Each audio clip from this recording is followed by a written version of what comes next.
Olá! Nessa apresentação falaremos um pouco sobre a convecção livre. O grupo é formado por Isabel, Leonardo e Lorana.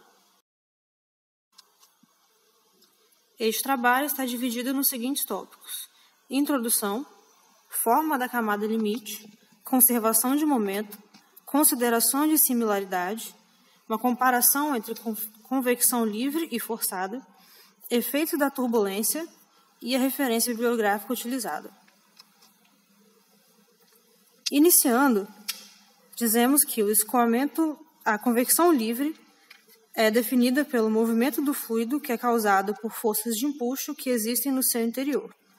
O empuxo ocorre devido à presença combinada de um gradiente de densidade no fluido e de uma força de corpo que é proporcional à densidade. Geralmente, essa força de corpo é a força gravitacional. Usualmente, o gradiente de densidade ocorre devido à presença de um gradiente de temperatura. A convecção natural é responsável por alguns eventos, como, por exemplo, fenômenos naturais, onde aqui temos o exemplo da movimentação do magma no interior da Terra, onde no centro da Terra tem-se o magma a uma temperatura mais alta, mais elevada, o que proporciona sua transferência até a superfície terrestre, onde a temperatura é menor. Também a perda de calor em tubulações, onde um fluido que passa por dentro de uma tubulação com temperatura mais alta que a da vizinhança transfere energia para a mesma, proporcionando assim a perda de calor. Sistemas domésticos de aquecimento, que têm a função de elevar a temperatura de um determinado ambiente, e a troca de calor que ocorre em sistemas eletrônicos.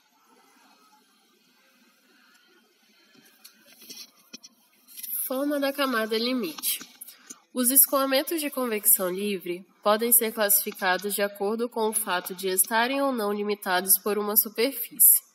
Na ausência de uma superfície adjacente, podem ocorrer escoamentos livres de fronteiras na forma de uma pluma ou de um jato livre, como demonstrado nas figuras.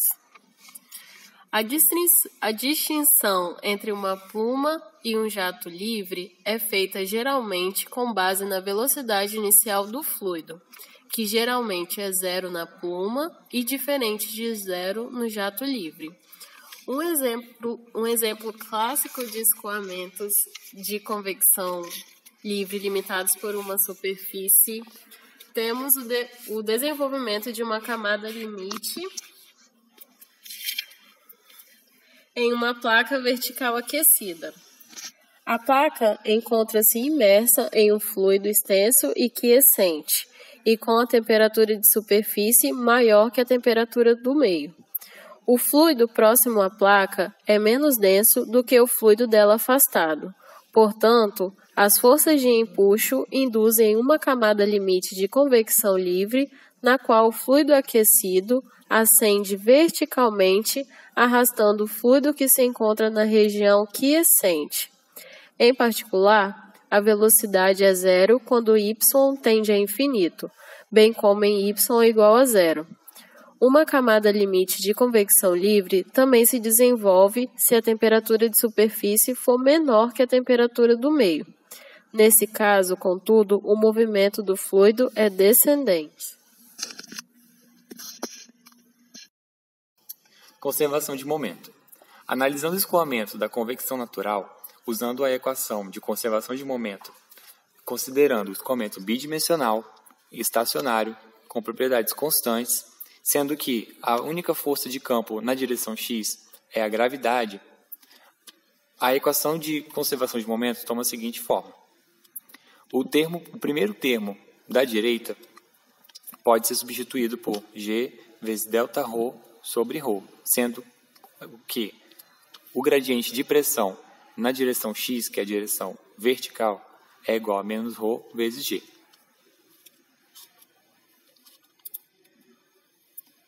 Sendo o beta o coeficiente de expansão térmica igual a menos 1 sobre ρ vezes a derivada parcial de ρ em relação a t, a pressão constante, o coeficiente de expansão térmica pode ser aproximado por menos 1 sobre ρ vezes variação de ρ sobre variação de t.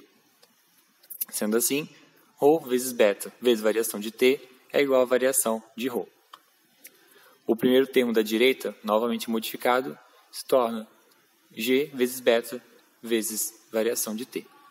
Essa é a forma final da equação de conservação de momento.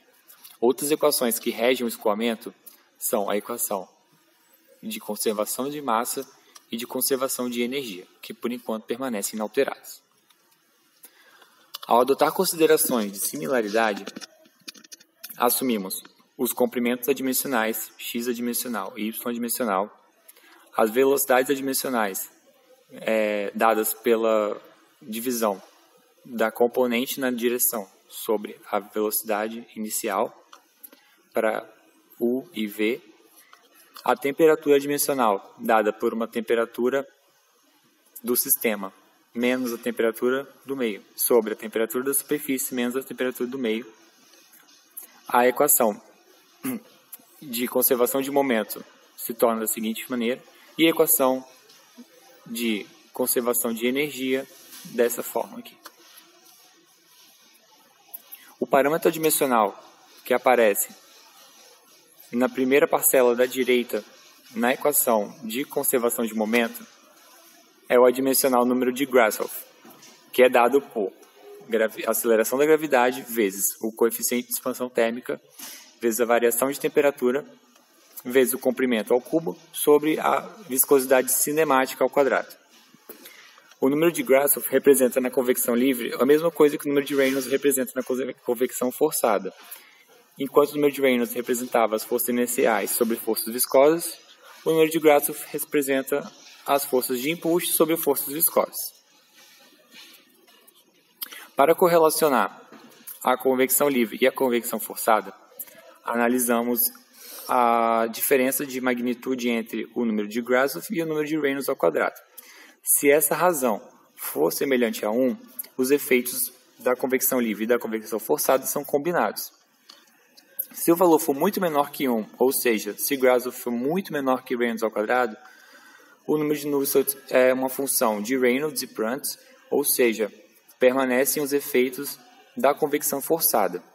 E, de forma contrária, se o número de Grashof for muito maior que Reynolds ao quadrado, ou seja, essa razão for maior que 1, o número de Nusselt é uma função de Grashof e Prandtl, permanecendo então os efeitos da convecção livre.